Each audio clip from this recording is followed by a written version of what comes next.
el relato del bautismo de Jesús se halla también en los otros dos evangelios sinópticos.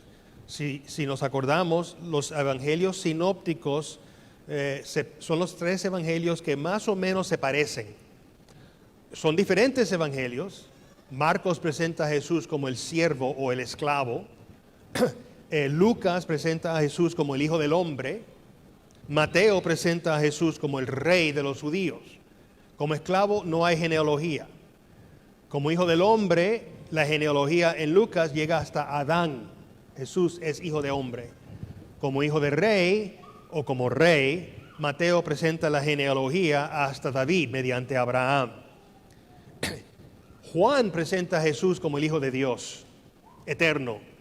Así que su genealogía no es como la de los otros tres, Lucas y Mateo, sino que va a la eternidad. En el principio era el Verbo, estaba en la creación, etc. Junto con el Espíritu Santo crearon el universo entero. Así que los tres evangelios son diferentes, pero los tres sinópticos se parecen mucho en las eras que cubren y los eventos que cubren.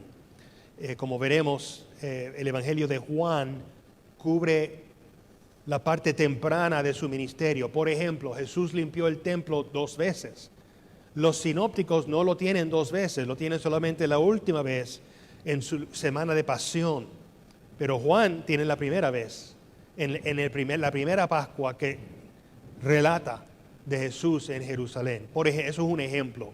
Por lo tanto, la vida temprana de Jesús en gran parte se ve en el Evangelio de Juan, más que en los evangelios sinópticos. Pero estos tres evangelios sinópticos nos dan el detalle del bautismo, mientras que Juan alude al bautismo, como leímos en la lectura del Evangelio hace un ratito. Mateo 3:13 comienza con la palabra entonces. ¿Cuál es el contexto de esa palabra? ¿Qué es lo que estaba ocurriendo? Y con eso vamos a comenzar. Oh Señor, que tu palabra sea provechosa para nuestras vidas, para el avance de tu reino, oh mi Dios. Espíritu Santo, de nuevo yo te pido, mi Dios, que tú seas el Maestro. Abre nuestros corazones, oh Consolador. Lo pido en el nombre de Jesús. Amén. Las últimas palabras que leyó la hermana Eva del profeta antes de Juan el Bautista. Acuérdense, Juan el Bautista es el último profeta del Antiguo Testamento, pudiéramos decirlo. El profeta antes de él, que profetizó unos 400 años antes de Juan el Bautista, fue Malaquías. En ese último capítulo, el capítulo 4 que leyó la hermana, dice que el día del Señor vendría ardiente como un horno. Quemará a los impíos como la estopa. Estopa es como paja, palos secos, hasta que la raíz y rama sean consumidas. La estopa quema rápidamente. Cualquiera que ha hecho fuego aquí o en los Estados Unidos sabe a lo que me refiero. Palos, hojas, arbustos secos queman rápidamente. Un árbol de Navidad seco, rápido, ¿ok? La raíz y rama toma más tiempo. Eso toma más tiempo para consumir. Malaquías estaba describiendo un proceso que todavía vemos hasta el día de hoy. Aunque los días de hoy nos pueden desanimar, vimos hace 2 domingos una iglesia invadida por unos agitadores malvados, gritándole a niños. Una mujer mayor en su susto se cayó, se rompió su brazo. Niños llorando, mientras estos hombres le gritaban a la cara en un servicio de adoración. Son días malos, feos, y nos pueden desanimar. Pero tenemos que recordarnos el hecho y la realidad que el reino de Dios y la iglesia de Jesucristo jamás han sido más grandes que en el día de hoy. Han crecido y sigue creciendo en toda la tierra. El mundo occidental está viendo días donde la iglesia se ve débil, se ve, vamos a llamarlo así, como dice Apocalipsis, tibia. Yo estoy orando que se ponga caliente de nuevo y que comience con nosotros. Tiene que comenzar con nosotros. No podemos estar señalando a otras personas. Tiene que comenzar conmigo en el espejo. Y yo creo que esos días van a regresar. Tenemos una tremenda herencia. Y quiero que vivamos a esa herencia. Malaquías también hace referencia al sol de justicia, sol en mayúsculas, si ven en sus Biblias. En sus alas traerá salvación. Dice que el pueblo de Dios saldréis y saltaréis como becerros de la manada. El pueblo de Dios, dice también, se recordará de la ley de Moisés. Al final, Malaquías profetiza la venida de Elías. Y como hemos visto en otros mensajes y por la misma palabra de Jesús, este Elías fue Juan el Bautista. Y el mensaje de Juan fue mensaje de la necesidad para prepararse para la venida del reino de Dios. Y para esa preparación era necesario el arrepentimiento. El mensaje de Juan era muy conocido al pueblo de Israel. Era muy popular. Muchedumbres y multitudes salían a oír a Juan. Ellos deseaban el reino de los cielos y por ello estaban dispuestos al arrepentimiento y al ser bautizados por Juan. Hemos de recordar de nuevo, 400 años habían pasado desde que ellos habían oído palabra de profeta. Ellos habían sido sometidos bajo un gobierno pagano tras el otro, o un imperio pagano tras el otro. Egipto mató a uno de los mejores reyes de Judá, Josías. Y Judá fue sometida bajo Egipto por un tiempo, y después Babilonia, después los medos y los persas, después Alejandro el Grande. Entonces, después de Alejandro, bajo sus 4 generales, Israel estuvo bajo los Ptolomeos, que estaban encargados de Egipto de nuevo, y después los Seleucidas de Siria. Después esa la era griega de Israel. Fue en esa era cuando se desarrolló la Septuaginta, el Antiguo Testamento en el griego. Hubieron esperanzas falsas bajo los macabeos, pero los macabeos no eran reyes, eran sacerdotes. Sí, ellos limpiaron todo lo posible, pero no limpiaron el corazón. El hombre no puede limpiar el corazón. Solo Dios limpia el corazón. Limpiaron la parte de afuera, como hizo Josías también cuando fue rey. Y ahora los romanos. Y para añadir insulto a la ofensa, los romanos nombraron a un edomita, Herodes el Grande, como rey de los judíos. Y ahora Palestina, en este tiempo de Juan el Bautista, está dividido en 4, o dividida, mejor dicho, en 4 partes. Herodes Antipas tiene a Galilea. Este no es Herodes, después el hijo de Herodes el Grande. Felipe, el otro lado del Jordán. Lisanias, el área en el centro. Y Pilato, Judea y Jerusalén. Más adelante en el estudio de nuestro Señor Jesús y su vida, veremos que él hizo ministerio en todas esas áreas. Por 400 años, una sucesión de imperios que se mofaban de las esperanzas de una era mesiánica se imponían sobre el reino de Dios, o sobre el pueblo de Dios, sobre Israel. Y ahora viene Juan predicando, el reino de Dios se acerca, que también se puede traducir, está aquí, está a la mano. Y las muchedumbres responden y vienen. La necesidad del arrepentimiento tampoco era algo nuevo. Los profetas predicaban esta necesidad. Lo único nuevo en el mensaje de Juan era que el reino está aquí. El reino ya está aquí, está tocando la puerta. Eso era lo único nuevo. El resto era muy conocido al pueblo de Israel. Y ahora la Biblia dice, entonces Jesús vino de Galilea a Juan al Jordán para ser bautizado por él. Ese es el contexto. Un reconocimiento de la realidad del pecado y de la necesidad del arrepentimiento. Y ahora Jesús viene a ser bautizado.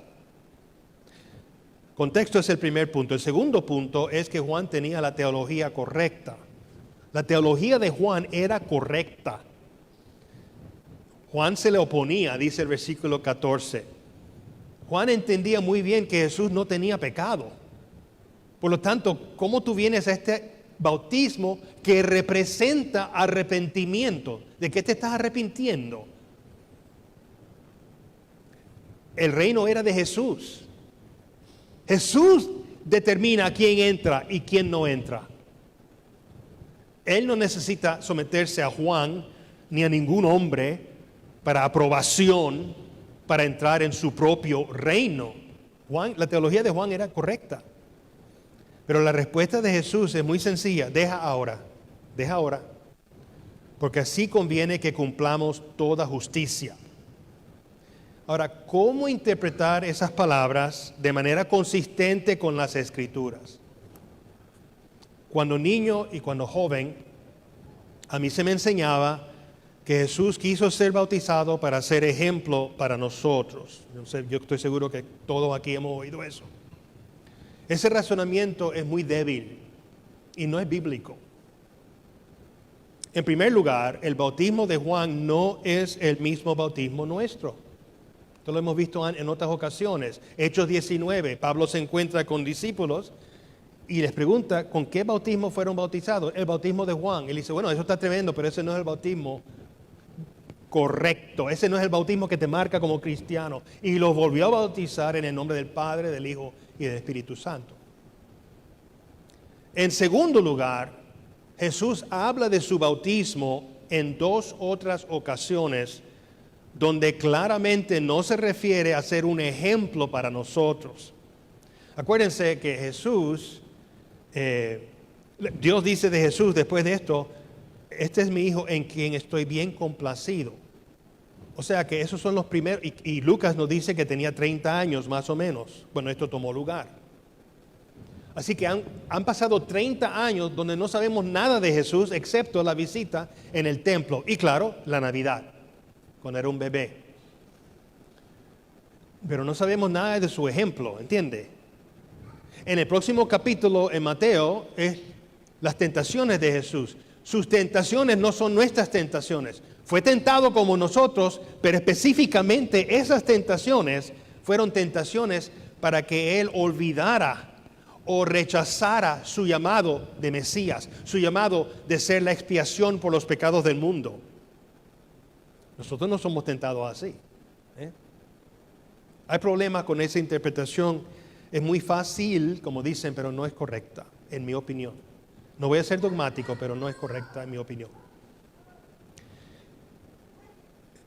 La inauguración de su ministerio, esa es otra interpretación, que el bautismo es una inauguración de su reino. Anunciaba que Él iba a ser nuestro sumo sacerdote. Los sacerdotes comenzaban su ministerio, como vimos años atrás, en el caso de Zacarías, por ejemplo, a los años 30, cuando cumplían 30 años. Según Lucas, Jesús tenía 30 años cuando esto ocurrió.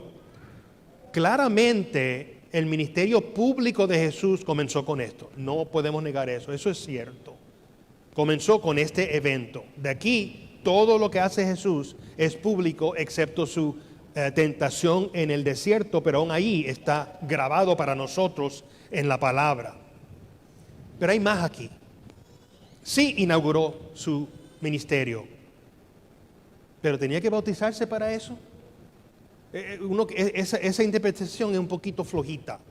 Yo sé que muchos reformadores sostienen que esa es la razón, pero creo que marca el comienzo, pero hay otra razón detrás de esto. En la ley habían lavamientos y purificaciones. La Septuaginta traduce con la palabra griega que conocemos como bautismo o bautizar esos lavados. Incluye rociar, vertir, echarle agua encima, sumergir las manos. Pero no hay bautismo de personas. Es importante reconocer eso. Hay rocíos, pero no bautismo como para inaugurar el sacerdocio. El bautismo de Juan era algo diferente y algo nuevo. Ahora, otras sectas en el tiempo de Juan y Jesús bautizaban. Los esseneos, por ejemplo. Sabemos que ellos bautizaban también por sus propias razones. Pero la ley no requería esto. Por eso, un bautismo de una persona para inauguración de cualquier cosa no estaba en la ley de Moisés. Por lo tanto, es mi opinión que Jesús no estaba declarando algo más que meramente anunciando la inauguración de su ministerio público. No estaba declarando algo más. Las muchedumbres se identificaban con el bautismo de Juan. Pero se acuerdan que habían personas que no se identificaban con este bautismo. En Lucas 7 dice, todo el pueblo y los publicanos, cuando lo oyeron, justificaron a Dios, bautizándose con el bautismo de Juan.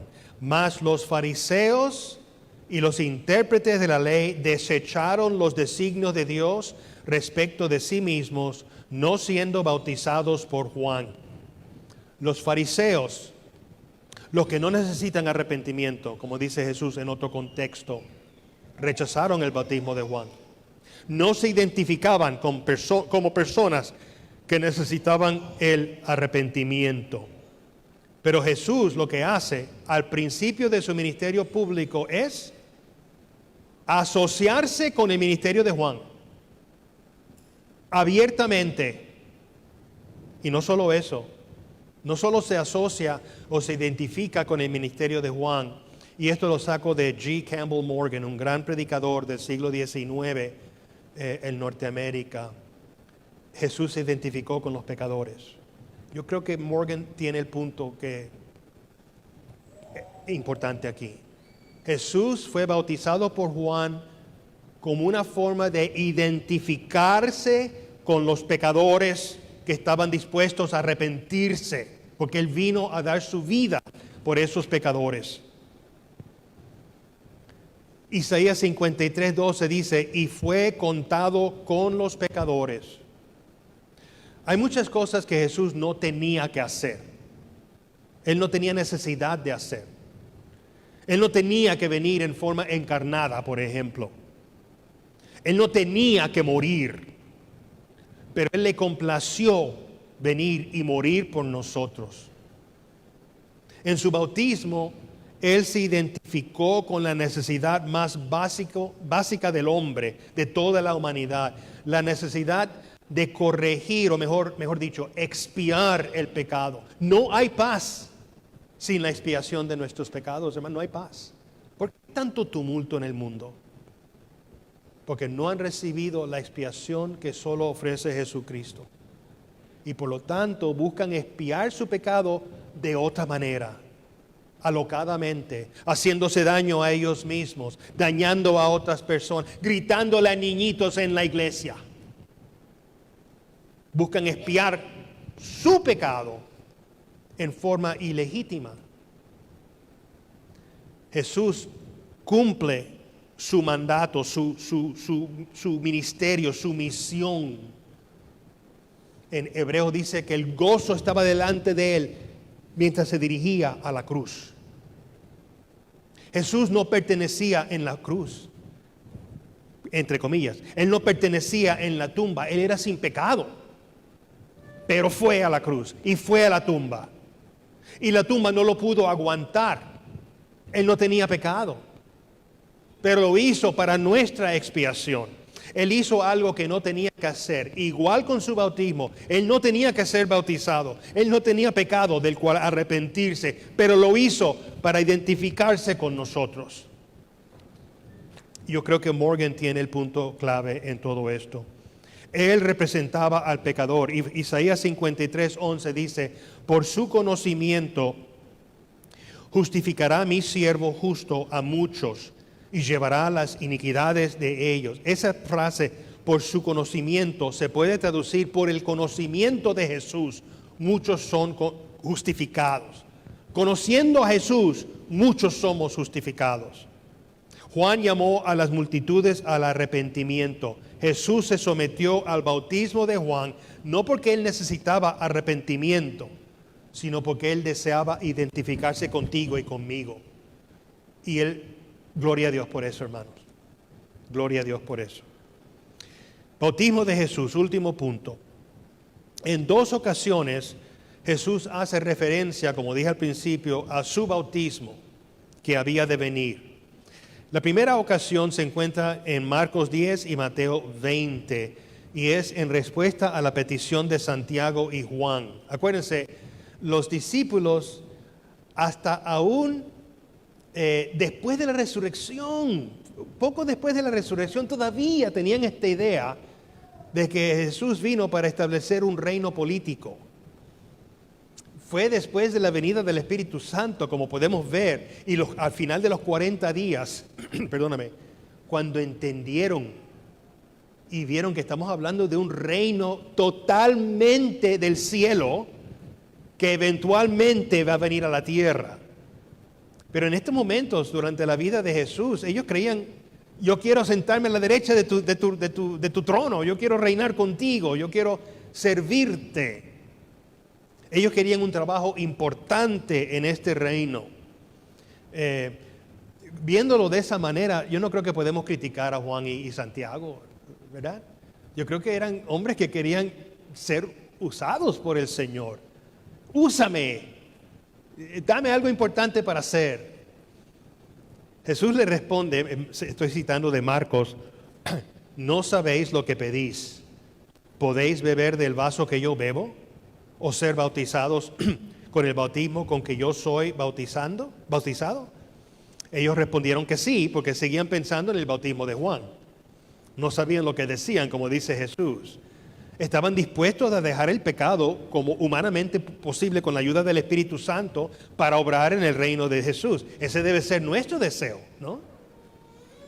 Ahora, la Biblia dice muy claramente que Jesús no se refería al bautismo del arrepentimiento. Jesús se refería a su muerte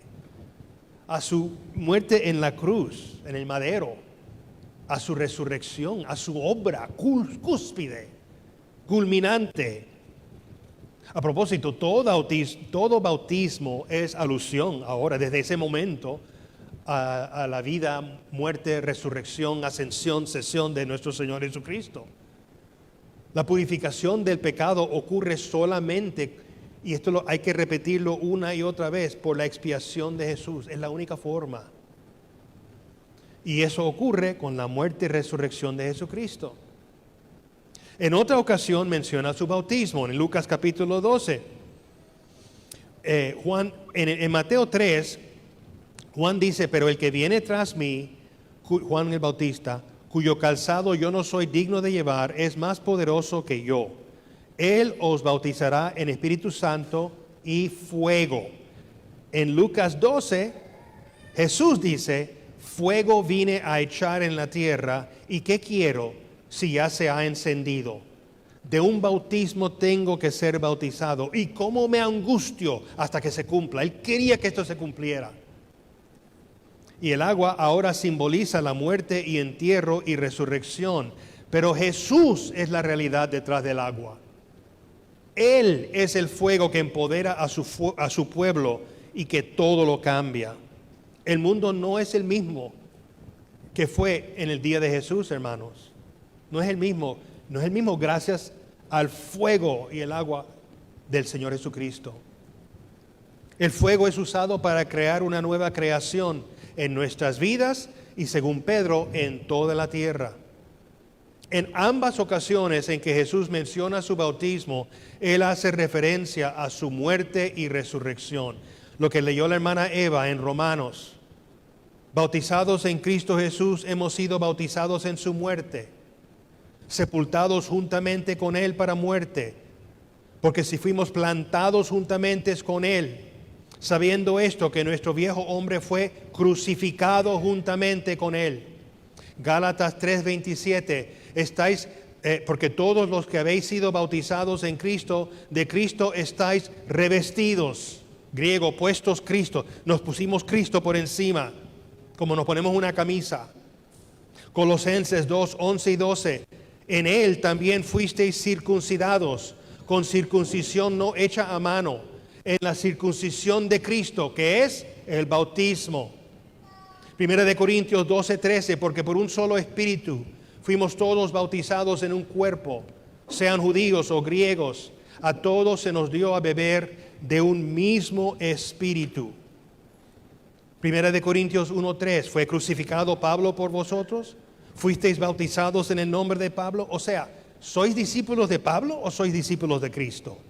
Somos de Cristo. Es una pregunta retórica y Pablo está diciendo, somos de Cristo. No somos de un hombre, somos de Cristo. Obviamente Pablo está hablando figurativamente aquí. Cuando él dice que fuimos crucificados por Cristo, es obvio que no está hablando literalmente. Yo sé que hay algunas sectas que cada Semana Santa alguien se pone ahí y lo clavan en una cruz. Eso no es bíblico. No fuimos literalmente crucificados con Cristo, pero morimos con Cristo cuando nos convertimos a Él, cuando Él nos llamó a Él. Cuando dice que el bautismo fue nuestra circuncisión, es obvio que no está hablando literalmente. Cuando fuimos sepultados, es obvio que no está hablando literalmente, pero está hablando realmente, hermanos. Eso es lo importante de estos pasajes. Pablo está usando imágenes fortísimas para que entendamos la realidad de nuestra regeneración y el poder de la expiación de nuestro Señor Jesús. Por eso usa imágenes bien fuertes: crucifixión, sepultura, circuncisión. Todo eso refleja nuestro bautismo. Y esa identificación, al fin y al cabo, es con su muerte y resurrección. Es en su expiación. Bueno, mi hermano, vamos a aterrizar en el campo de aterrizaje ahora. El bautismo de Juan era un bautismo que señalaba la necesidad de dirigirse al pecado, la necesidad del arrepentimiento. Era un bautismo que señalaba hacia la preparación para la pronta llegada del reino de los cielos. Era el cumplimiento de las grandes promesas de los profetas que precedieron a Juan. Él estaba repitiendo lo que esos profetas estaban diciendo. Jesús se identificó con pecadores. En su caso, Él se identificó con nosotros en su bautismo. Señalaba hacia su expiación por el pecado del hombre. Se dirigía al pecado de manera diferente que nosotros. Él se dirigía al pecado no por arrepentimiento, sino por expiación. Nosotros nos dirigimos al pecado por arrepentimiento. Él se dirige por expiación, por su gran obra. Así que si el bautismo de Jesús fue inauguración de su ministerio público, es correcto, y si ese es el caso, eso es correcto, pero él sabía dónde ese ministerio público iba a culminar. Veámoslo así: en la cruz y en la resurrección. Él sabía que las profesiones de arrepentimiento de los hombres no era suficiente. Uno puede tener remordimiento y no tener arrepentimiento. No nos olvidemos, hermanos, arrepentimiento es don de Dios. Usted tiene un amigo, un pariente, un hermano que no conoce al Señor, un hermano de la carne. Una oración es que el Señor le dé el don de arrepentimiento. Testifíquele, háblele con cariño y con amor de la salvación gratis que tenemos en Cristo y ore por él. Ore que el Dios le dé el don de arrepentimiento, de un cambio total. Voy en esta dirección, ahora voy en esta dirección. Suena fácil, pero no lo es. Eso viene de Dios nada más. Jesús fue al Jordán de la misma manera que fue al Calvario, no como pecador, sino como el Mesías expiatorio. El primer Adán pecó contra Dios y ofendió a Dios. El postrer Adán, Jesucristo, agradó a Dios. Dice Dios: estoy bien complacido. Y en el monte de la transfiguración vuelve a decir lo mismo. Ahora comienza su ministerio, el cual culmina en la expiación de nuestros pecados, su muerte, su resurrección, su ascensión y su sesión a la diestra del Padre, donde reina con todo poder en los cielos y en la tierra, hasta que todos sus enemigos sean puestos como estrado de sus pies. Gloria a Dios, hermanos. Jesucristo ha venido en la carne. En el nombre del Padre, del Hijo y del Espíritu Santo. Amén. Oh Padre Santo, esto me conmueve mucho. Doy gracias por tu palabra, Señor Jesús, Espíritu Santo. Doy gracias por la salvación que tú nos has dado, morando en nuestros corazones y recordándonos siempre que somos tuyos, Señor. Ayúdanos a vivir dignos del llamado con el cual nos has llamado. Ayúdanos, mi Dios, y ayúdanos a no desanimarnos. Cuando todos caemos, todos pecamos, ayúdanos a confesar inmediatamente el pecado y buscar tu rostro y vivir para ti. Esto lo pedimos en el nombre de Jesús. Amén.